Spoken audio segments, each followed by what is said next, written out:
Okay, wonderful. Okay, so my name is Nthabeleng Sekhoko, and this is the book that I'll be reading, Sing Thando Sing. Okay, thank It you. is a book about a little girl who loves singing, so I'm gonna let you all just give you a little story about Thando. This is her, this is how she looks like. You can see she is singing. And we start. Thando loved singing. Every day she would break into song with a new tune. She couldn't imagine a day without music. Her parents, siblings, and grandmother Gogo would rejoice at her songs and sing with her. On one particular day, she was very excited because it was her first day of school. She couldn't wait to make new friends and sing with them at the big school. I turned the page. When she got to class, the teacher asked all the kids to introduce themselves and showcase their special talents. One child got up and performed karate moves. The whole class cheered and applauded him. He was so good. Another child got up and started drawing. Her pictures were beautiful and the whole class loved them. One by one, the rest of the children got up and showcased their talents. And finally, it was Thando's turn. So here's the one child doing some karate moves. And now Thando begins. She skipped to the front of the class with glee and broke into song. Suddenly, the kids started laughing at her. They hurled bad words and made fun of her. "Sit down, you can't sing," said one kid. "Oh my gosh, you sound awful," said another. "Sit down." They booed her and she ran to the back of her desk with tears welling in her eyes. She was so heartbroken. These are the kids at Thando's school who were just making fun of Thando's singing. Oh no, it hurt Thando's feelings. Okay, so after school, her father fetched her and saw how gloomy she was. "What's wrong, my girl?" he asked. She did not reply because she was still too upset. Wise Gogo noticed Thando walk into the house crying. Thando ran into Gogo's arms and began to tell Gogo what had happened at school that day. So this is Thando going home, being fetched, very sad. You can see her face has completely changed from the Thando we know. So now she tells Gogo what happened. Gogo, they all laughed at me. It hurt my feelings when they said I couldn't sing. Why didn't the family tell me I couldn't sing, Gogo? Those kids were so mean to me. They were so mean, she sniffled. Gogo went to Thando and said these words, and said this to Thando. "Oh, my baby girl, Thando," she exclaimed. "Of course you can sing. You're a star and your classmates are not aware of it yet. We don't walk because we walk well. We walk because we're given legs. So we don't sing because we sing well. We sing because we were given voices and songs in our hearts. Every child's talent is valid, Thando. I want you to remember that," she said. And with those wise words from Gogo, Thando couldn't wait to go to school the next day. And here's a picture of Gogo just comforting Thando from her tears and her hurt of the day.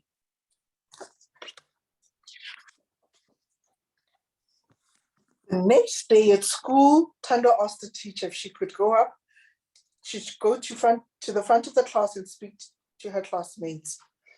And there was Thando about to speak. "Although I was told I cannot sing," she told the class, "I will never stop singing. I sing as the birds do to celebrate the dawn of a new day. I sing because my spirit leads me. I sing because my heart swells with joy at the sound of music. I sing because it is my calling. I will neither be silenced nor discouraged. I love singing, and I will sing every day till the end of time. Woo!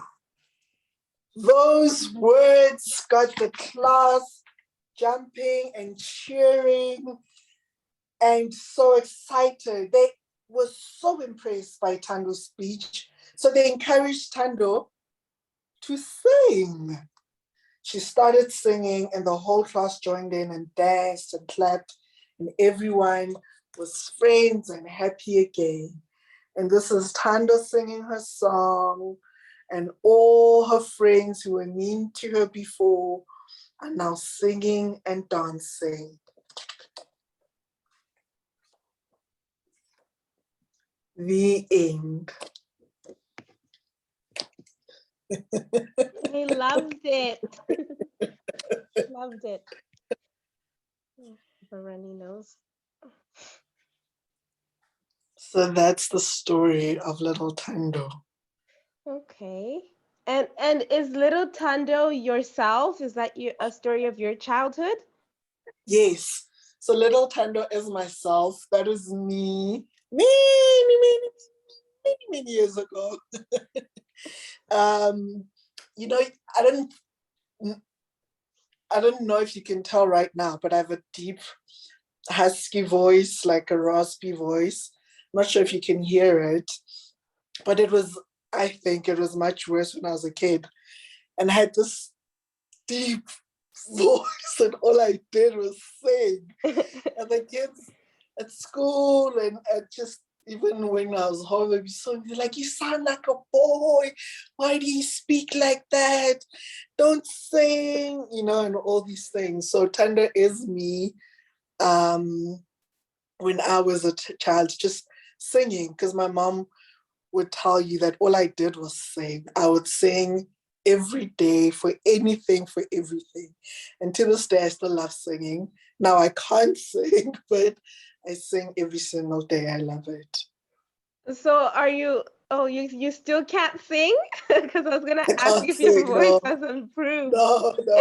No. I'm not going to audition for idols. I already know I'm going to get no. Yes, okay. And do you illustrate your own books? Because those images are beautiful. I love that book. Yes, they're so beautiful. My dear friend and a great animator, Selina Mokhorane, she illustrated the book.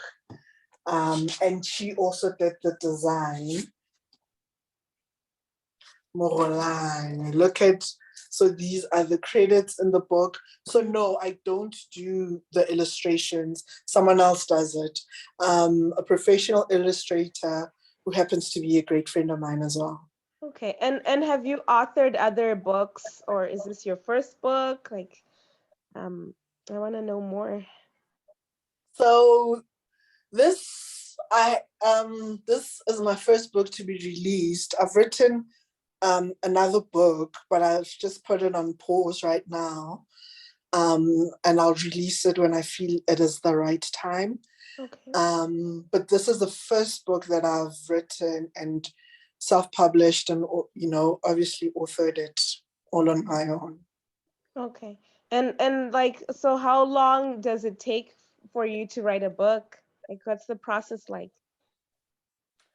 So with this one in particular, with Sing Thando Sing, the children's book, it took me a year to think about it. The thought came to my heart to write a book. And then I kind of marinated on that idea for a little bit.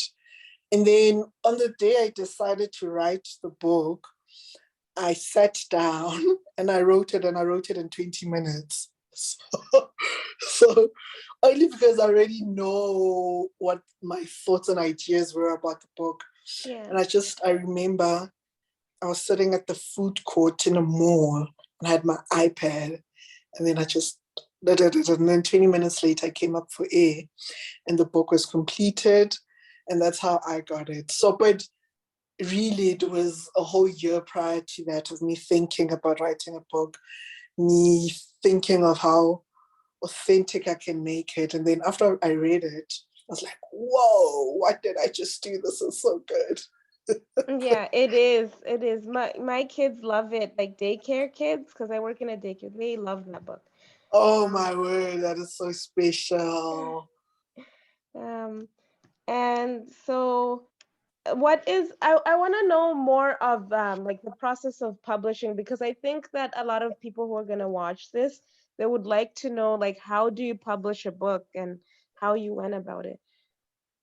So for me, I first I did a lot of research. So I self-published. I did a lot of research on publishing, but for some reason I wanted to self-publish this book. I felt like I could. So I registered the book at the National Library to get a barcode, to get an ISBN number, just, to make it official. I got a great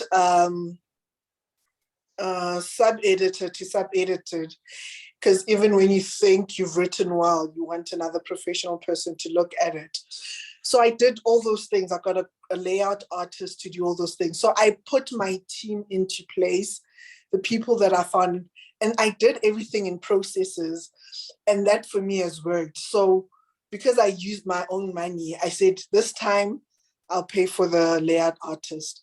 I then, relaxed a bit. I go, okay, now I've raised money to pay for the illustrator. Relaxed a bit. Okay, now I've raised money to pay. And I did it in steps. And then Yeah. eventually, when it was time to put it together and print it, I looked for printing houses. So what they do is they give you dummies. I knew I wanted a landscape book. I knew I wanted a thick matte cover. I knew I wanted the pages to be glossy. So all those things you now speak to your printer about, so it just doesn't come out the way. I knew I wanted this sort of stitching, this sort of, the colors. I wanted it to be a real brown, black girl, Yes. who Yeah. looks just like every other. So everything, I was so specific. When you see the book, she has a gap tooth, Yes, um, I have it. and this huge little, like this really thick afro. And that was just me. Like I also have a gap tooth. So I really wanted it to be very authentic to me, but the story, but also just a little 6, 7, 8-year-old girl. Yes. So then every part of that process was me paying different people, and then eventually paid the printers, and then they printed out, and the book was born from that. Yeah. So self-publishing, just, it needs you to be very disciplined. You don't necessarily, so as you said, for people who are watching and they want to self-publish, give yourself time. Give yourself time to put away certain things, but also do things in segments. Meet with your graphic artist the one time, pay them, be reliable, then meet with your illustrator whenever. You'll see how you want to do it, but do everything with integrity, do everything properly. And then when you feel like this product is ready, and then your final cost will be the print house who just wants the copy, and then we'll just print it out. So I found it easy only because I did it with time, with steps. It gave me time to save money, to do things, and use the best people to bring it to fruition. Hmm. Like, I can't believe that that's the process to write a book. Like how you said, the shape, the gloss, everything. I Yeah. never thought of all of that. I just thought, oh, you write it down and get pictures and Mm, then just send it, and then they mm. figure it out for you. But I love that. No, no, it's such a cool process, because even with the pictures, like when Tando was crying, I wanted an image of her crying when her grandmother Gogo was comforting her. I wanted Mm, an image of her being comforted. When the class was happy and dancing, I wanted, so all those things, you'll speak with your illustrator to say everything else, that's fine, but these are the points to highlight.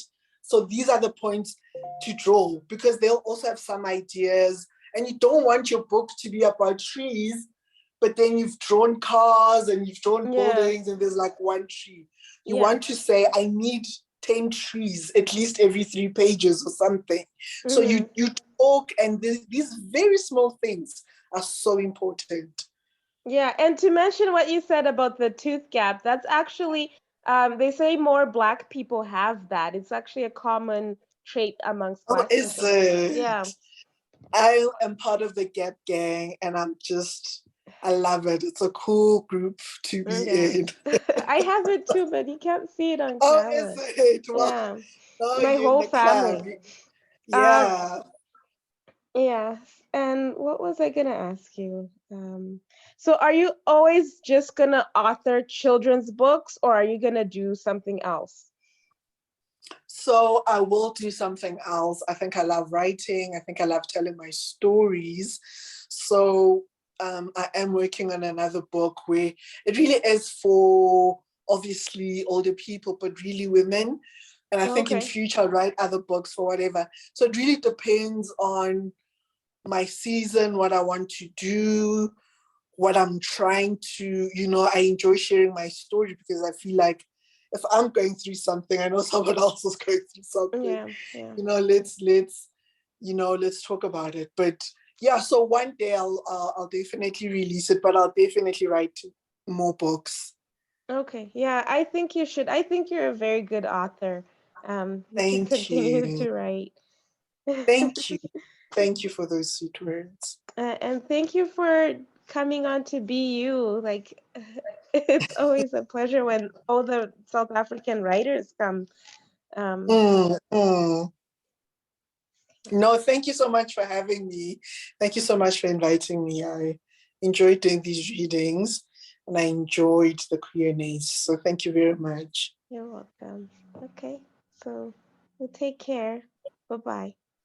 Thanks, Andile. Have a great day.